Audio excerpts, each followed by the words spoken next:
Hey all, welcome to Training with Kayce. I'm your host, Kayce Cover. Thank you, Joseph, for the introduction. And let's talk about training plans. You need to make a training plan for anything you're going to teach. And let's talk about that, first of all, from the perspective of what's the difference between teaching and training. When you say training, you imply there's a physical component to the learning. So with teaching, you might teach information, concepts, but there wouldn't necessarily be a skill imparted. And you might not even test for the information. But with training, information is transferred, but also there's a behavioral product that we are working to create. So that product might be the ability of the animal to cooperate with veterinarians, or it might be the ability of the animal to fulfill a job. So what it is depends on you.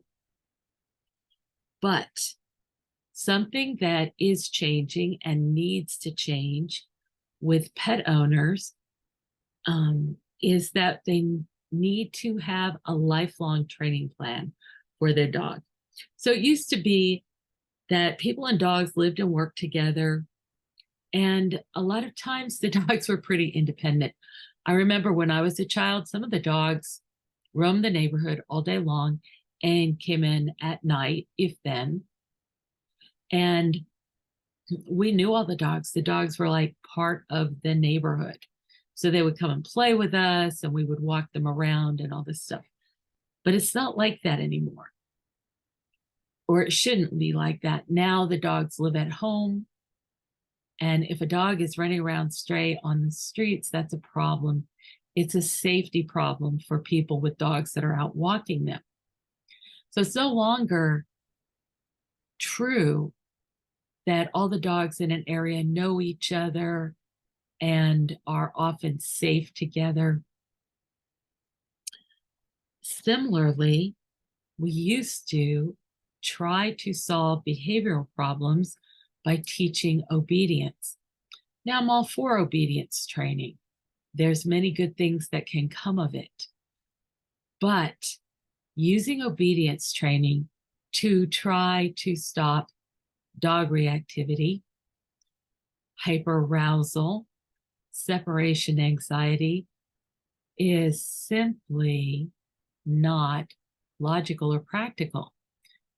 The idea is that you teach the dog to do something useful, but something which the primary use is to keep him from doing something you don't want him to do. So a dog that walks on a leash is not free to roam around. But that doesn't mean the dog will come whenever he gets loose. And if you, I just lost my train of thought, guys. Okay, so we've got dogs. Oh, so then if your dog is barking constantly, you can ask him to sit on a place, but that won't necessarily stop him from barking. And so then what do you do? Well, what you need to do is get in there and speak specifically to the dog about barking.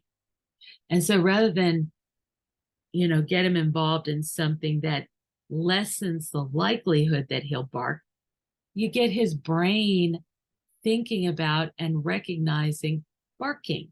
What is barking? What are the other options? What are we asking you for right now? And then we can get in there, a lot of times solve the problem very, very quickly. And when you have a relationship like that with your animals, where you can communicate with them easily and engage their cooperation because your relationship is good, you find you simply don't need very much obedience training. Now, that still doesn't mean you shouldn't go out and do it and love it. It's a lot of fun to compete in obedience. And there are many other things that you can do with dogs that are well disciplined and well skilled in doing things like obedience. It can be a stepping stone to other higher performance hobbies that you can have with your dog. So it's a great thing, but it's not necessarily the thing to fix the behaviors that you find not very compatible for your lifestyle with your animal. So what should you teach your dog, or should you teach him at all? And I'm going to say, yes, you definitely need to teach your dog. And not only because your dog needs to have good manners, but your dog needs to have education. He needs to understand how to make a masterpiece of his own life. He needs to learn how to be and stay on the good side of humans. He needs to understand what the rules are that he could get into trouble with, like you don't bite, you don't claw, you don't run after people. So, in addition, there are many other subjects that, as the responsible person in the relationship, you need to prepare the dog for. Those would be things like safety behaviors, self-care behaviors, veterinary care behaviors, and there's more than that even. So no longer are you just going to take your puppy and teach sit, stay, recall, wait, those kinds of things. You're going to teach body parts, duration, so that you can have the dog keep a body part in contact for an extended period of time. You're going to teach targets.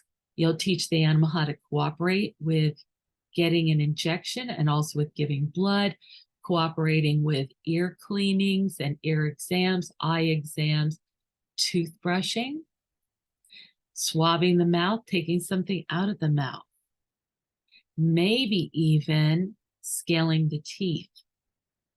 You want to be able to clean anal glands, cut nails, trim the hair around the feet.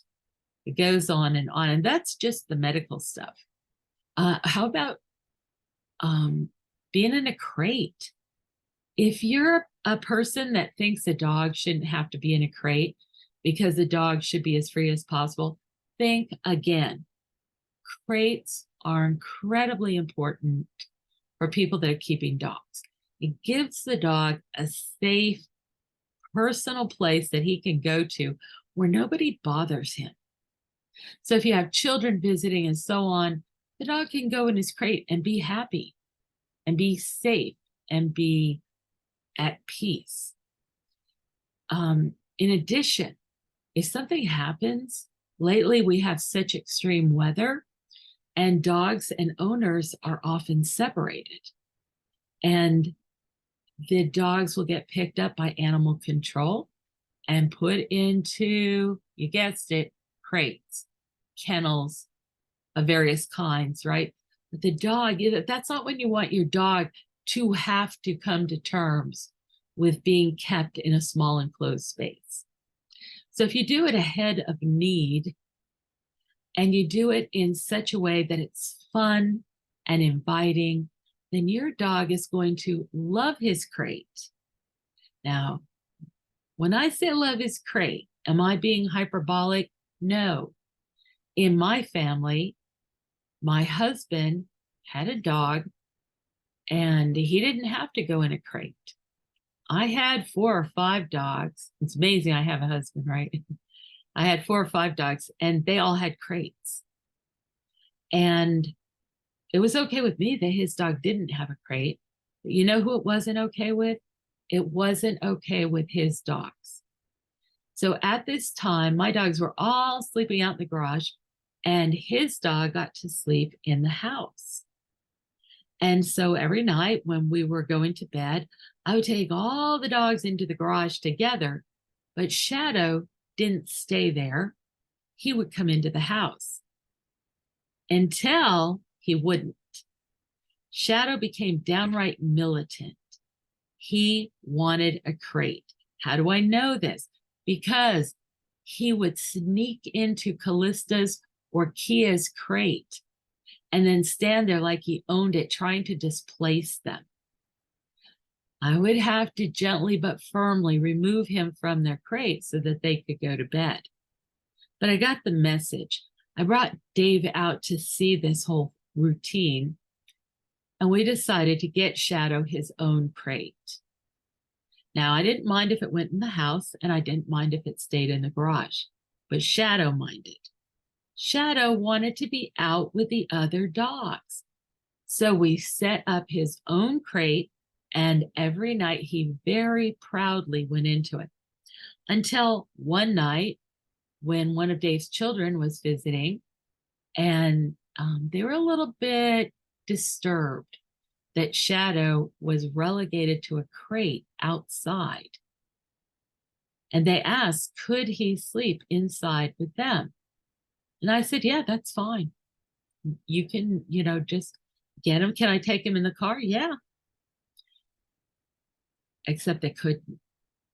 They could not talk Shadow into coming inside to sleep with them in bed, not even for a single night. And Shadow didn't want to go in the car with them either. He wanted to stay with his gang. So when I say a dog learns to love his crate, they show it very clearly. They'll go into their crate to rest. You can leave the door open and they want to stay in the crate. They will play games around the crate. My dog, Rocky, likes to take his ball. And get this, he doesn't take it in the crate so he can, chomp on it. He puts it right outside the crate so that then when we close the door of the crate, he can sit there and stare at it intensely and try to will it to come through the bars of the crate to him. Yeah, this is what I live with. Okay, so your animal needs to know about crates. What about muzzles? Yes, the answer is he needs to know about muzzles. And you know what? Not just one kind. Like some people will say, oh, get one of those basket muzzles. It allows more air circulation. The dog can drink through it and even get treats. Well, you know what? It also allows the circulation of the chompers. The dog can literally grab things with his teeth, even with a wire basket muzzle on, or whatever kind of basket muzzle, at least with a number of the highly rated brands. On the other hand, I have a plastic type muzzle from a great manufacturer, and that's excellent when we're going to the vets, for example. It keeps people from getting bitten, etc. But it's not so great if you're exercising the dog. If you have to take the dog to a public place and you're walking around, it's too hot. It doesn't allow enough air circulation. And then there's those little nylon jobs that they put on at the vets. And those are okay. You can put them on and tie them on, but they're lightweight and they're not so comfortable. And your dog should certainly learn to cooperate with a vet. So in case they got separated during a storm, or you had a car accident and they got away from the car, and a vet has to attend to them, and that's what they have, your dog needs to be prepared to cooperate with that vet with that kind of muzzle. But you need to teach all three of them. And maybe there's more that I haven't mentioned. How about collars? Your dog needs to understand about a number of different collars. And putting a halter on. How about Elizabethan collar for when they get injured? Let's keep going with that kind of behavior. So we're off of the collars now. But what about getting an injection? Certainly he should know how to get an injection, right? And you know what? You know how much time it takes to train that in general? With my techniques, less than 2 minutes. I kid you not, we have it on video. Giving blood takes a little longer. It's a little more demanding, but it can easily be done. Trimming nails is one of the more challenging behaviors. But we can not only get the animals to generally cooperate with that happily, but to even volunteer. Often when we teach the dogs to do these kinds of things, they go from not wanting to do them to wanting to be the first one to do them. And if you want to see proof of that, go look up our blood collection video for the pigs at the University of Maryland. And you'll see the old way that they taught the animals, or that they didn't teach the animals, but they collected blood. And then you'll see the new way.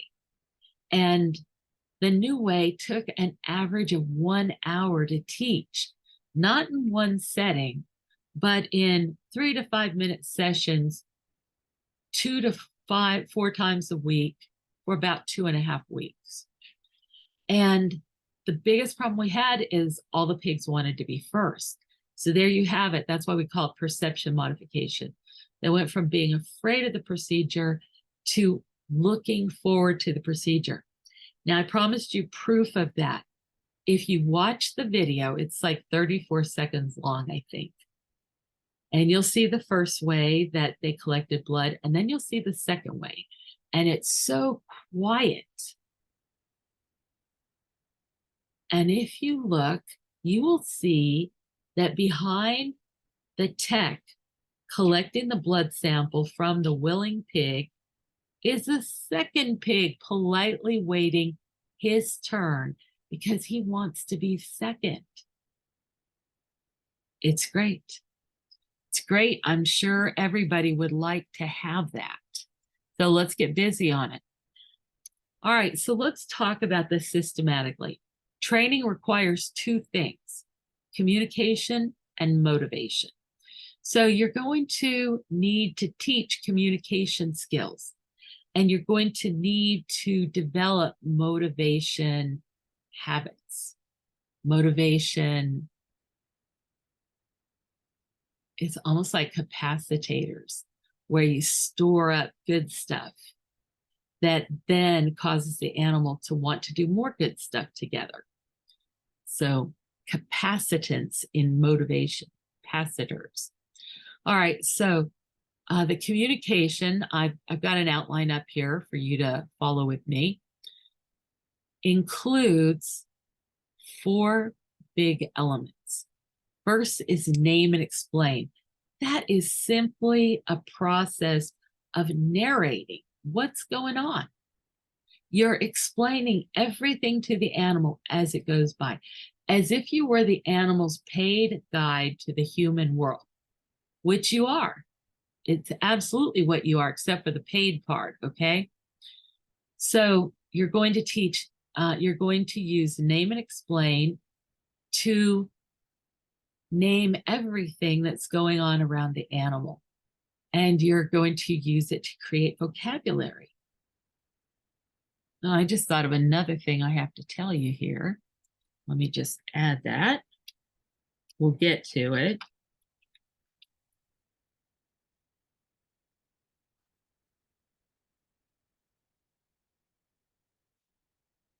Okay. So, typos, right? Okay.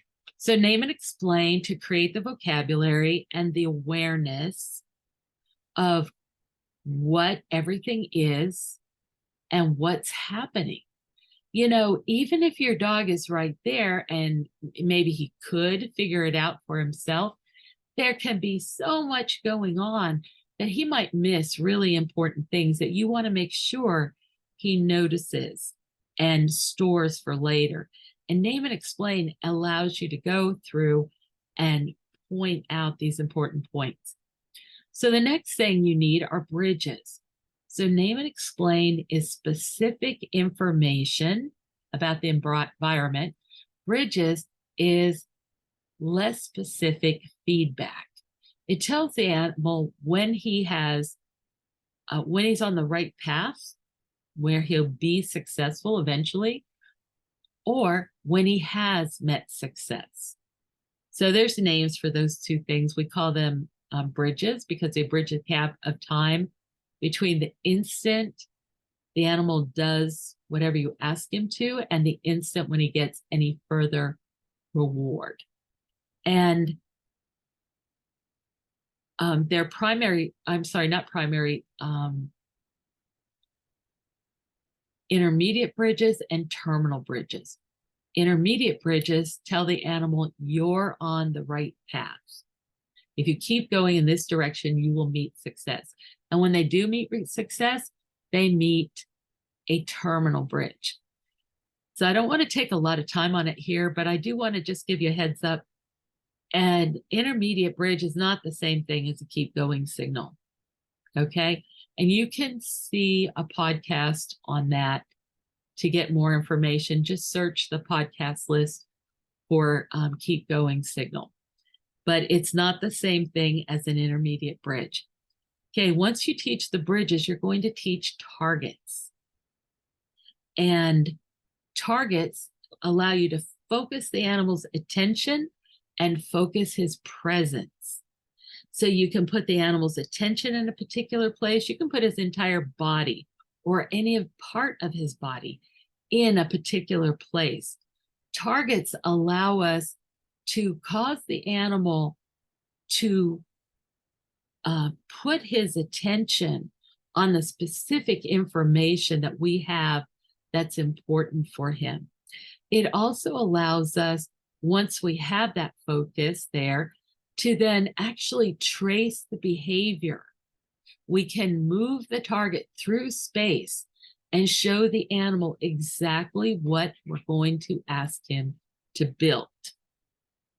So targets are almost like having little pencils that allow you to draw in 3 dimensions a picture of whatever it is you're trying to teach the animal to do. Just give you an example. You ever wonder how a backwards flip is taught to a sea lion? Well, I've done a lot of those. And first of all, if the animal is in good physical condition, it only takes about 2.5 weeks. And maybe it would take me less now that I understand some things I didn't then. Anyway, we take a target and we draw the entire behavior underwater and put it on cue underwater. And then, and only then, do we start to raise it out of the water until we get it as high as we can get it or as high as we want to get it. So targets are very important and they save you a lot of time and energy. But you know what? As soon as you teach them and you use them, you drop them. You don't want to be, if you want to teach a horse to be a racehorse, you might teach it to go around the course using a target. But you don't want to have to run ahead of a racehorse with a target, do you? Even doing a speed run with a seal or a sea lion, you're going to fall into the water. So you use the targets to create concepts. Okay? Concepts are classes of some kind of trait. So you could have right versus left. Those two things are related, but they're also opposite. They're two concepts. You could have the concept of on versus off, empty versus full, over versus under, around versus between, primate versus fish. You can create concepts very quickly and very easily. Now, why do we do this? We do it because once we teach the animal to look at the traits of something and see how they're related to other objects, it's very useful. So it took literally less than 5 minutes to teach a bunch of gorillas the difference between plastic and metal and the difference between spoon and fork. And we were able to say, can you show me something plastic? Can you show me something metal? Can you show me the spoon? Can you show me a fork? Can you show me a plastic spoon versus a metal spoon? Okay, and it happens almost that quickly. So once the animal gets these concepts, then he can sort things according to how they're related. And so if you said, can you go bring me toys? I want any and all toys. And the dog could understand that and go pick up all of his toys. Whereas you probably wouldn't want him to bring the neighbor children, right? Bring toys, but not living humans. So by teaching concepts, we teach them how to sort things out in a useful way. And we don't use a lot of repetition. Instead, we use a lot of relating, and we form mental maps. So mental maps are where you teach the animal how different objects and different concepts relate to one another. So I might teach an animal, you have a foot, you have 2 feet. You have, okay, for me, this is my right hand and this is my left hand. And if you're looking at an animal, it's going to be the opposite, right? So if you're standing and reaching over his shoulders, it's the easiest, because then his right is the same as yours and his left is the same as yours. So this is your right ear and this is your left ear. And then with our hands almost in direct contact, can you show me your right ear? Good. Can you show me your left ear? Good. Do you have eyes? Good. That's good. That's your right eye. That's your left eye. Can you show me your right ear? Can you show me your right ear and your right eye? Can you show me your right ear, your right eye, your left ear, your left eye? Okay. It can happen literally just about that fast.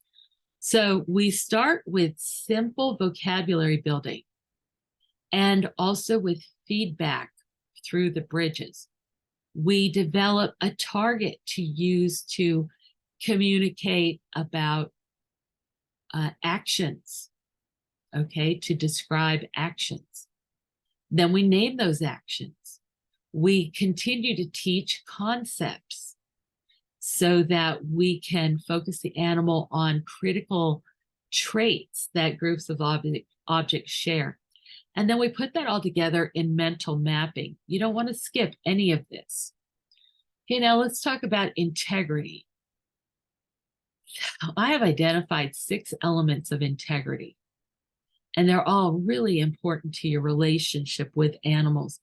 And I have said, and I'll say it again, integrity, I believe, is the biggest safeguard that you can put in place in your work with animals. If you constantly show integrity to the animals, they are most likely to show integrity back to you. And that's a really wonderful thing. Now, once you have this habit of integrity, so the animal is comfortable with you and knows you're not going to try any dirty, underhanded tricks, like grabbing him when you didn't tell him that you needed to take his lead, or sticking a needle in him without him being prepared, or putting your hands on a dog that you haven't asked permission to. So you have this integrity, and now we use our communication skills to start showing the dog what we want to do and what we want them to do. And what happens is, through our relationship being good with this dog, almost always they align with our purpose. So they drive themselves to collaborate with us on these behaviors. They have alignment with our goals. That's an extremely wonderful place to be and very important. And you don't want to skip it in your training process. Next, I like to add gamification to my work with animals. I play jokes on them. I let them play jokes on me. I play games. We set up competitions. We got to play fair in most of the cases. Um, I know this probably looks really weird. I had a video up recently and I asked my dog to do something and he didn't do it very well. And I called him a weenie dog. You're a weenie dog? This dog isn't a weenie. This is big, strong, rough, tough German Shepherd. He's no way a weenie.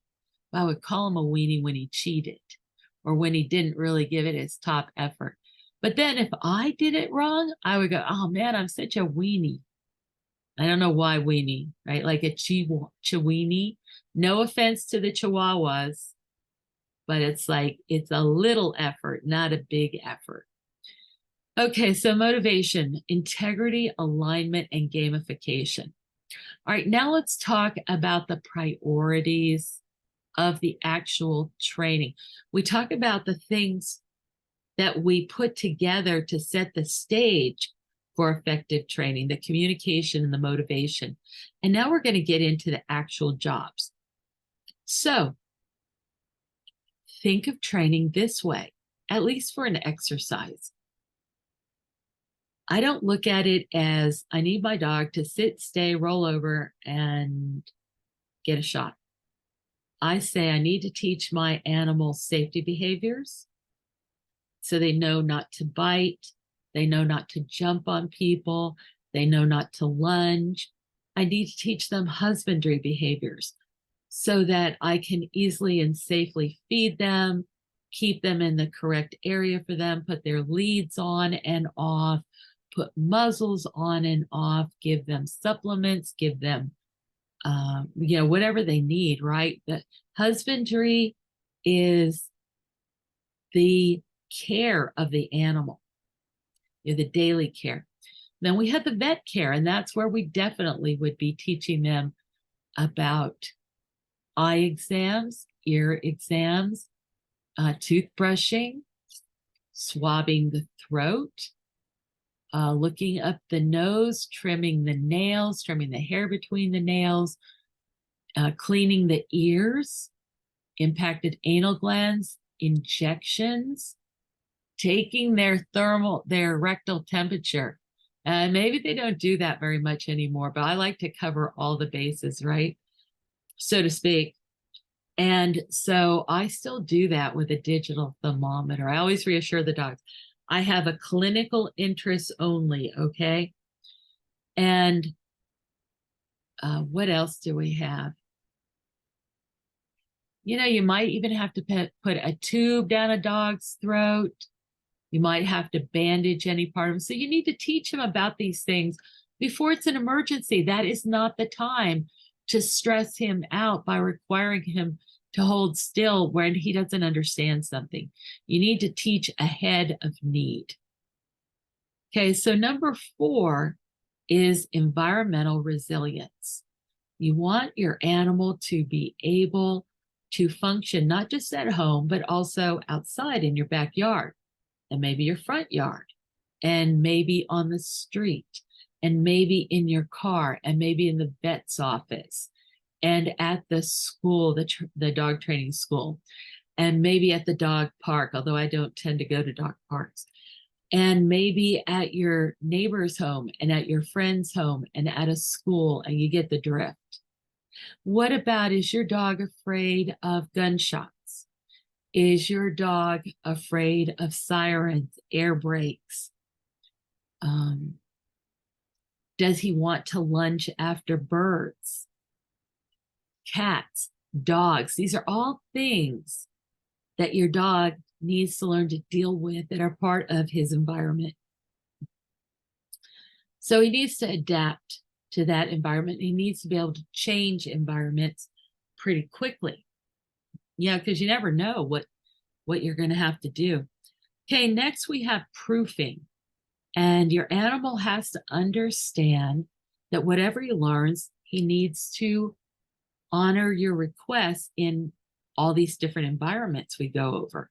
So proofing is where you actually test to make sure you have what you trained for and what environments you have those behaviors in. And finally, we get to the really good part.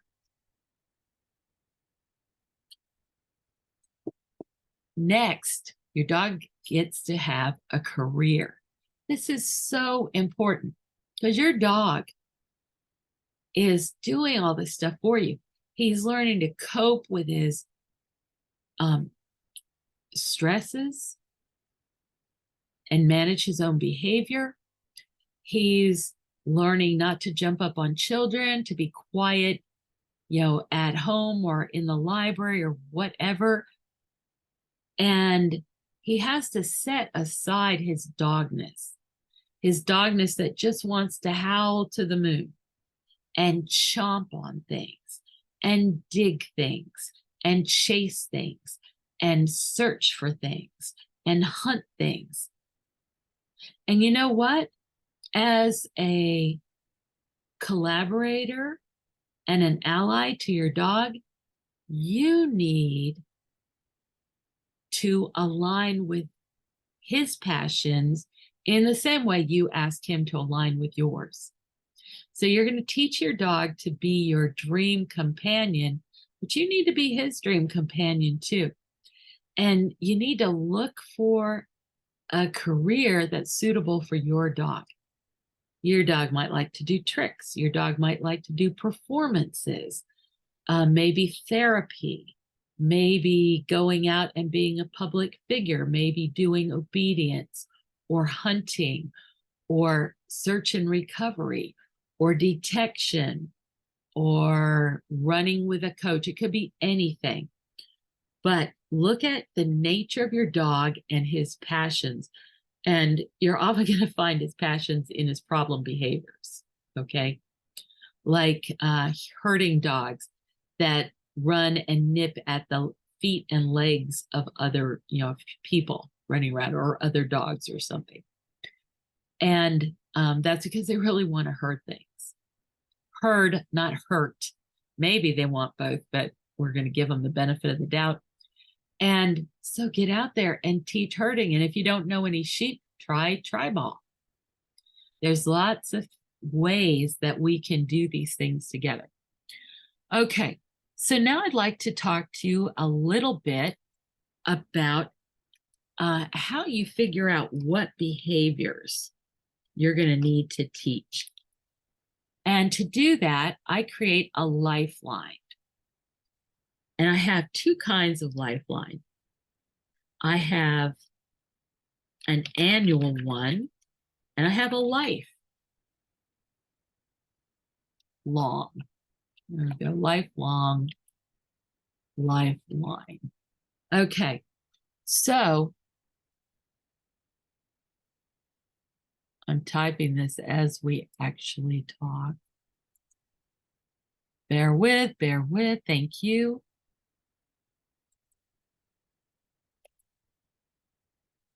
Hoping to make this so it'll be actually useful for people. There we go. So the annual lifeline is your assessment of what the dog needs to know this year. So let's say you just got the dog, and according to me, you would let that dog rest at home for an entire month.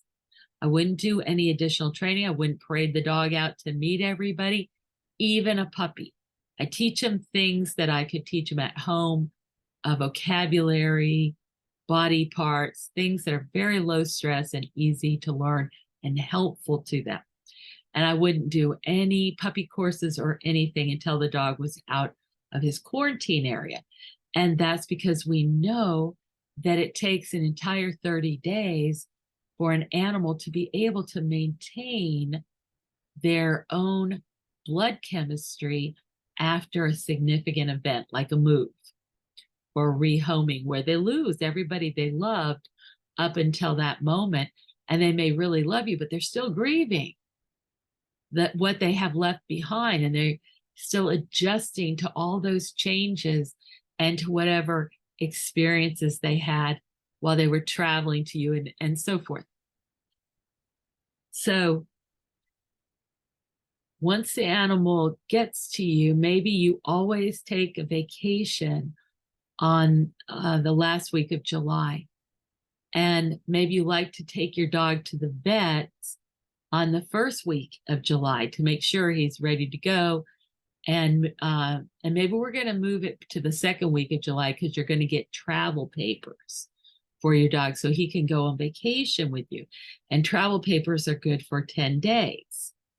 So you have to get the vet check within the 10 days of the trip itself. And maybe you're worried that the dog is going to have a hard time adjusting to the really hot, humid temperatures that exist where you live.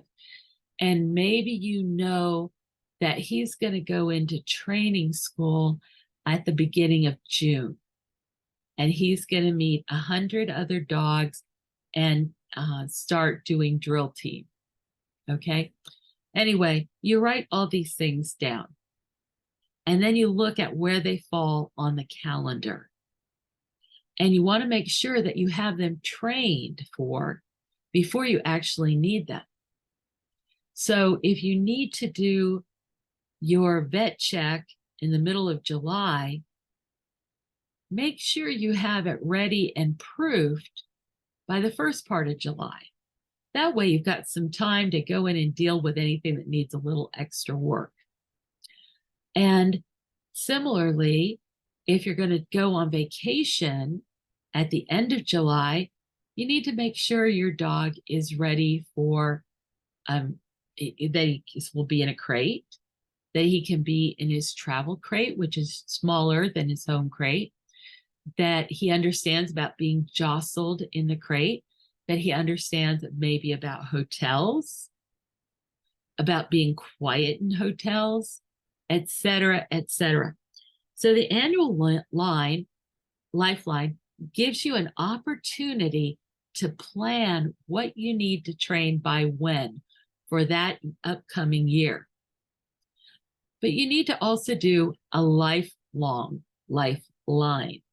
And that's because some of the things that you need to get your animals ready for are really important, but maybe they only happen once in a lifetime or infrequently, like not every single year. So let's say you have an elephant and that elephant is going to have a baby. You want to teach her all about the help that you can give for the baby, the veterinary care for the baby, all that kind of stuff well before the baby's born. But an elephant will nurse a baby for longer than a year, so you don't have to do that every year by a certain date. It may only be 1 or 2 times in the animal's entire lifetime, but you want to be ready for it. With the sea lions at the National Zoo, I tried to teach all the females, but we taught the females to allow us to use a breast pump to theoretically take milk samples. I say theoretically because there was no milk to take during most of the training. And then when there was milk that we could have taken, we didn't want to because it would have colostrum in it. And the baby needs that colostrum. I wasn't going to try to harvest that colostrum to freeze it when we had this baby coming. Well, once the baby's born, in our case, we could just forget it. Now, it might have changed over, as the female became more experienced and had additional babies. But when it was one baby, she was not interested in allowing us to collect breast milk. So it was like, yeah, it's all fun and games until the baby comes and then get out of here. But nonetheless, we did teach for that. So if we had to remove a baby, then we had set it up so we had our best possible chance of being able to milk the female to get natural mother's milk to support that baby. So the lifelong line is going to include things like teething.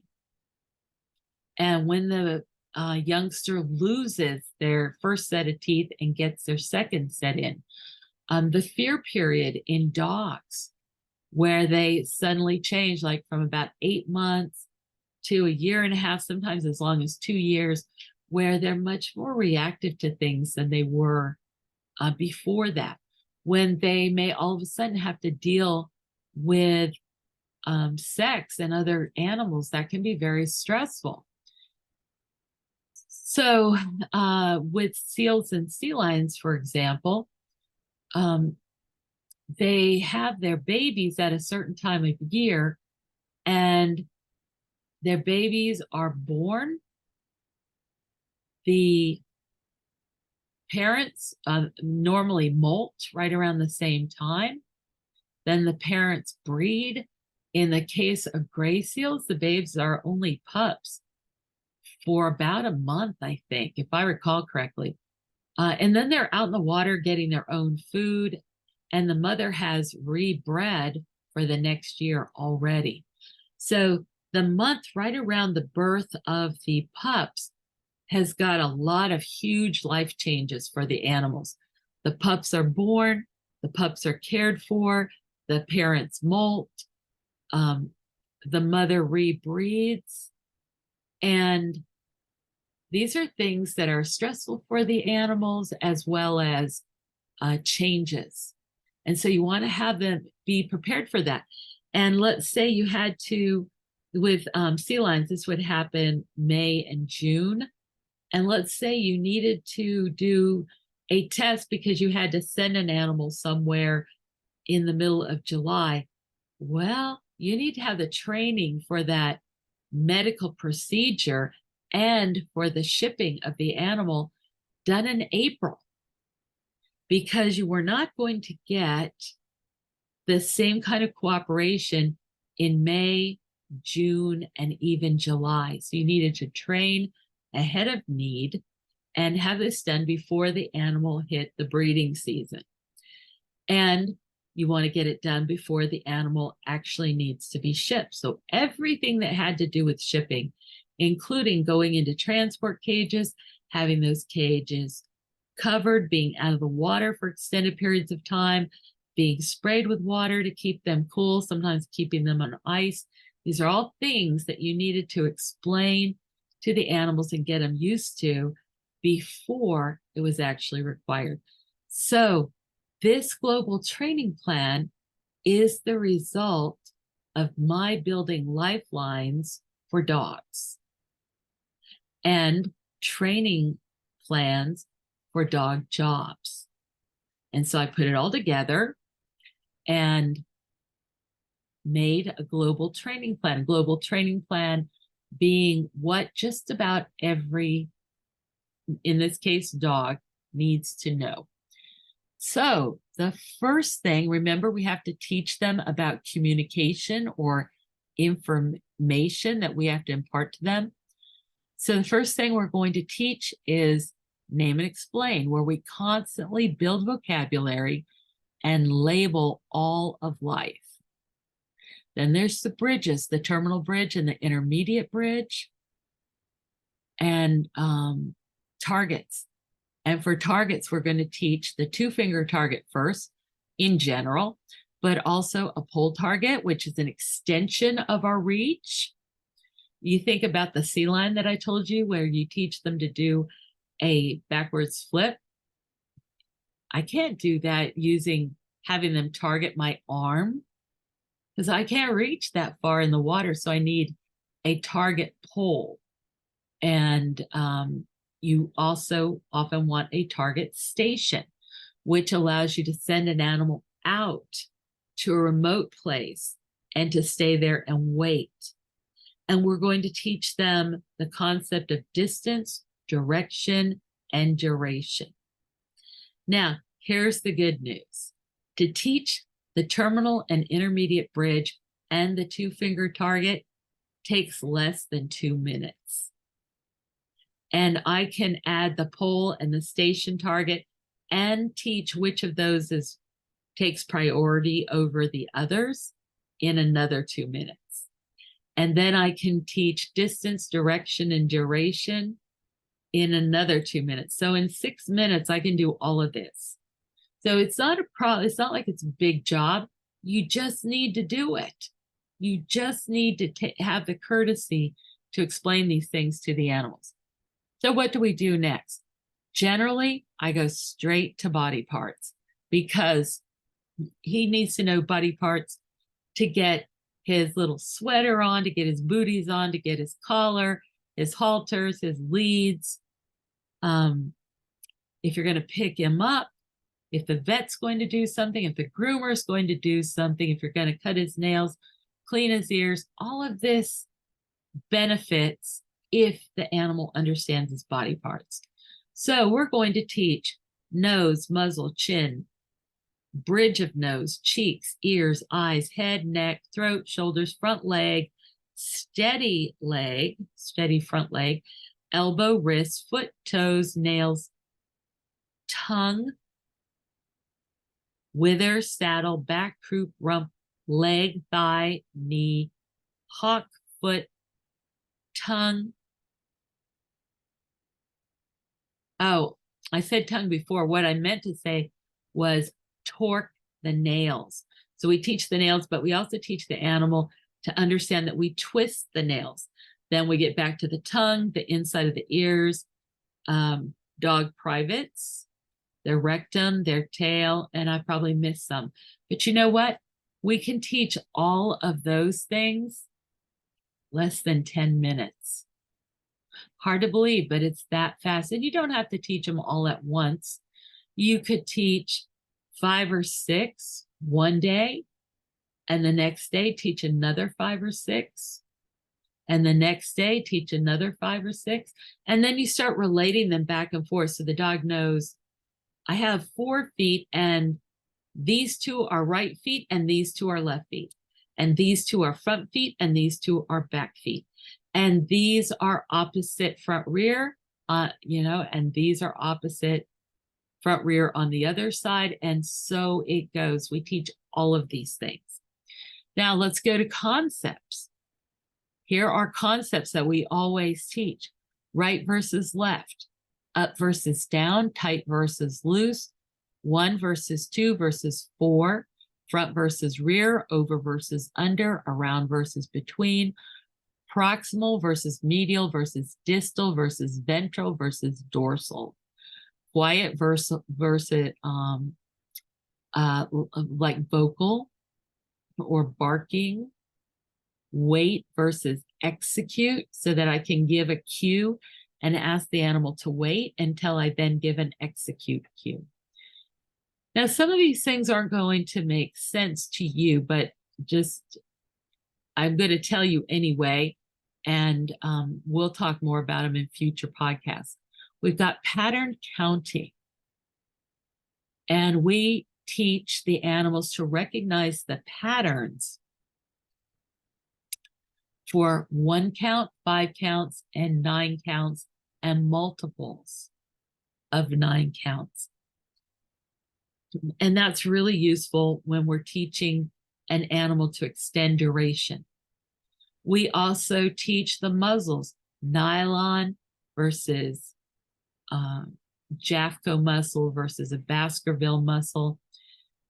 We talk a lot about feet. I already mentioned a lot of the things, but I'll just go over it for completeness here. I call it the feet intensive: feet by right versus left, front versus rear, feet by the number 1, 2, 3, 4, or you can give them separate names. I know people in dog freestyle that named their dog's feet according to position. And if I recall correctly, Peggy Singleton named her dog's feet like Donald, like Donald Duck, right? For the 2 front, and Mick E for the 2 back.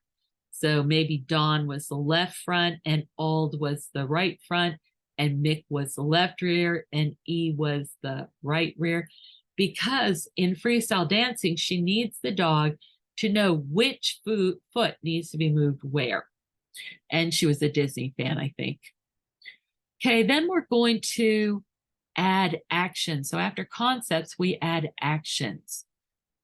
And we're going to teach wait, walk, stop, Recall, stop on a dime, stay, sit, down.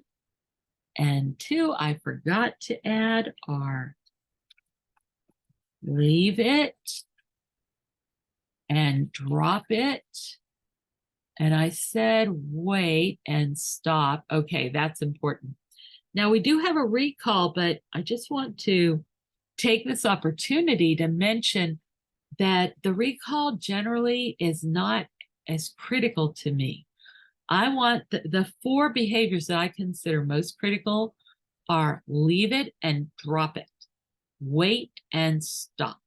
Stop is if the wait didn't work or if I was too late, that's my second level of safety to keep the animal from running out in front of cars or jumping on somebody or grabbing something that they shouldn't have to eat for whatever purpose.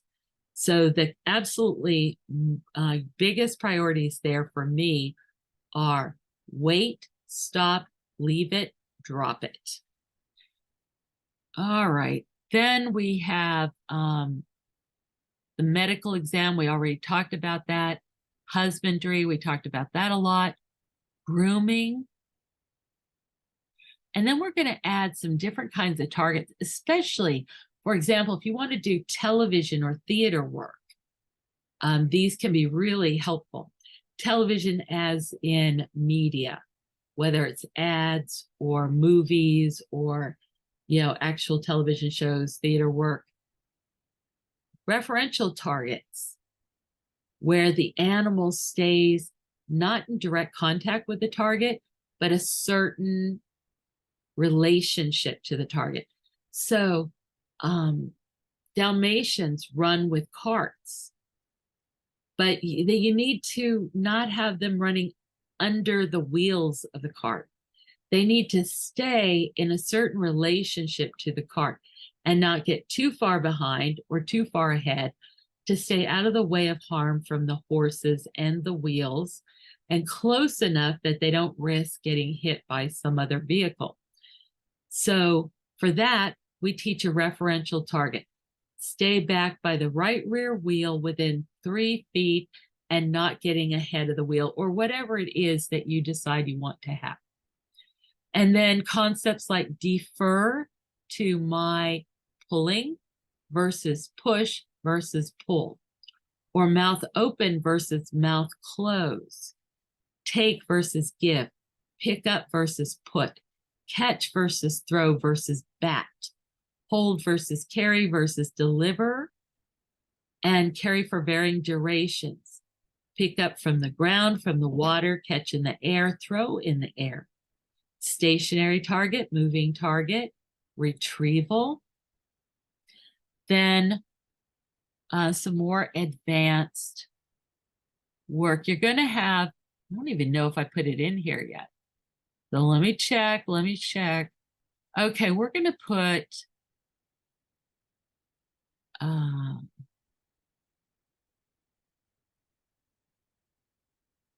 loose lead walking. I'm going to put that after drop it. Sheesh, after all these years, it's hard to imagine that I would actually forget something. But anyway, there it is. So we added loose lead walking. Okay, more leash work. Drop sit, drop down, remote wait. Remote wait being where the dog isn't right next to you, but he has to stand there and wait. Remote return to me, where let's say you're walking and you drop the dog in a sit or a down and you keep going. And then you're far away and you give him a finger signal and the dog returns to you. Gaits, like walk versus run versus pacing. A stealth approach. You can see why, right? Following finger cues. Indefinite durations. My dog, King, the Wonder Dog, an amazing, amazing dog. And he would wait outside of a store for me for hours. Or he'd wait outside of my classroom for hours if necessary. Just an amazing dog. Let's see, up and down stairs, walls, obstacles, crossing bridges, crossing gaps, going over fences and gates. Very useful when you have a dog that's doing farm work with you. I had to check 3 rams at the University of Maryland. So every morning we get there, and the fence was about 5 foot tall. And I would climb over, but I didn't want to go in with the rams first. So King would jump up the wall and jump down with the rams and kind of clear them out so I could then jump down and go to feed the other animals without having any altercations with rams at all. So going over fences and gates can be really good. Okay, remote targeting. Basic sends to targets, to series of targets, to a chaotic series of targets. All right. We don't stop within reason. We keep going. Makes it more fun and interesting. Remote targets, add an interrupt. So where, for example, you're sending a dog out to another person, but you can stop them on the way. So go, stop, go, stop, go. Okay. So maybe you're sending the dog out and you see that there's bicyclists crossing this path, and you need to stop the dog until the bicyclists cross. So these are concepts that are very useful, but a lot of people never get around to teaching them. So remote drops it down, stay, return, resume, and an implied target. And that's where, for example, you show an animal a relationship to something, but it's not quite within reach, or it's not quite the same type of thing. So if I teach my animal to mimic the target I create with my right hand with his right front leg, that would be a thing. I might say, okay, can you move your foot like this? Or I'm going to move my rear leg this way. Will you move your front leg the same way? And this amazing trainer, Tina Humphreys, did a lot of that with her dog, Shandy. Okay, other things, boundary training. Your animal should know where the limits of your property are. Many of them will just respect that if they know what it is. Indefinite stay, where if necessary, you can leave the animal indefinitely. How to deal with children. How to resist arousal, to tolerate the weird stuff that kids do, to trade up. I always teach dogs that if a kid takes your food, you come tell me, I'll give you something better. And the dogs would look at it as an opportunity. I caught King the Wonder Dog taking things to the kids so they could have them, and then coming to me like, the kid took my this. So do you have any stake in there? So trading up. Let's see. Retreat, allowing the kids to retreat, allowing the dog to retreat, allow taking food, allow hands in face, resist chasing regardless of running and screaming, and check the dog for resource guarding. A lot of times with resource guarding, it's amazing because I've been sent some resource guarding cases that I actually never saw. And in one case, the owners were watching the dog with me, and the dog came and she's chewing on like a nylabone on my feet, just about. And so I was telling them that you need to tell the dog what you want to do. And I said, okay, I'm going to pick up your bone. And you need to tell the dog when you're going to switch levels. So as I'm bending over, good, good, good, good, good, good, good, good, good. And I pick up the bone. And then I turn to the owners to say, you know, when you explain to the dog what you're doing, that makes it so that there's no uncertainty for the dog. They're not worried about what's going to happen. But the owners stopped me in my tracks because they were shocked. They were literally shocked. And I looked at them and I said, is this not normal for you? And they slowly shaking their head. And they're like, we wouldn't be able to pick that up. And I'm telling you, as crazy as it seems, simply telling the dog what you're going to do will solve so many problems. Okay, so children, that is something every dog should learn. And you know what else I'm going to add here? Hide and seek and find children and all family members. Your dog knows what each of you smells like. If all of a sudden your child wanders off, your dog knows where they went. What he doesn't know is how to tell you. It's up to you to establish a way to ask your dog to find your children. And that way, if the need ever arises, you can simply ask your dog what he knows about where your children are. All right, now let's talk about task training. Okay, take faith, guys. This is the last of it. So I'm just going to name some of the kinds of tasks and careers. Anything with scent. Dogs are so good at it and they love it. And you know what else? It's the best way to tire them out. I know that it tires them out, but I'm told by other professionals that it's the best way to tire a dog out. So you have scent tracking, like finding fugitives or people that have gone wandering. Scent identification, like telling what kind of animal has passed there or whether or not somebody has cancer or COVID. Agility, freestyle, frisbee, dock diving, hunting, herding, livestock guardian, service dog, alert dog, therapy dog, and you add the rest. There's so many more we could add already, right? So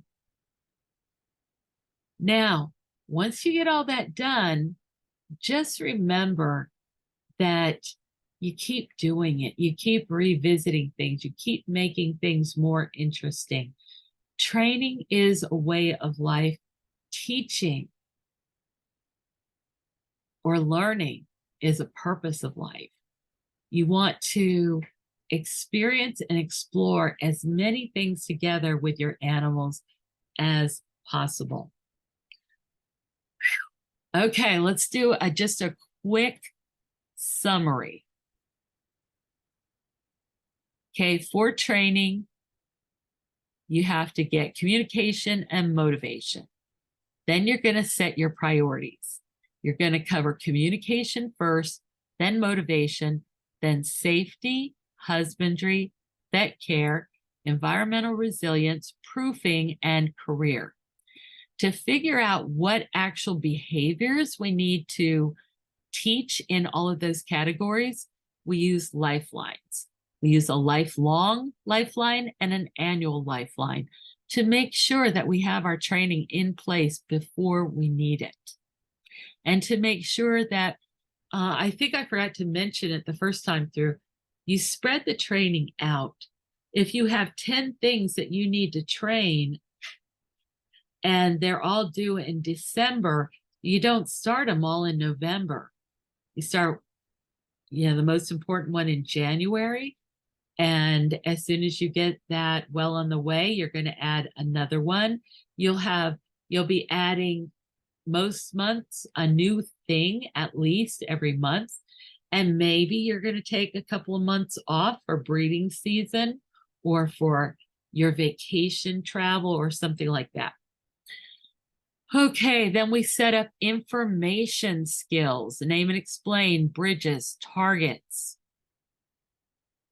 We name things, body parts, concepts. We teach pattern counting, training for all the different things that are used for their husbandry. So I mentioned muzzles, leads, collars. Elizabethan colors, all those kinds of things. Then we add actions. Then cooperation with various medical procedures, husbandry care, grooming, special targets and what their uses are, very commonly needed concepts and components. A component is a mini behavior. It's a little tiny piece of behavior. Then more leash work that's more advanced, then remote targeting, boundary training, indefinite stay, child proofing, so important. And then task training, the dog needs a career. Okay, that's it. Isn't that easy? Aren't you glad we did this? All right, let me know if you want to have access to the printed version of this. So put it in the comments, and if people are interested, I'll see what I can do. If you just want to make your own, that's fine too.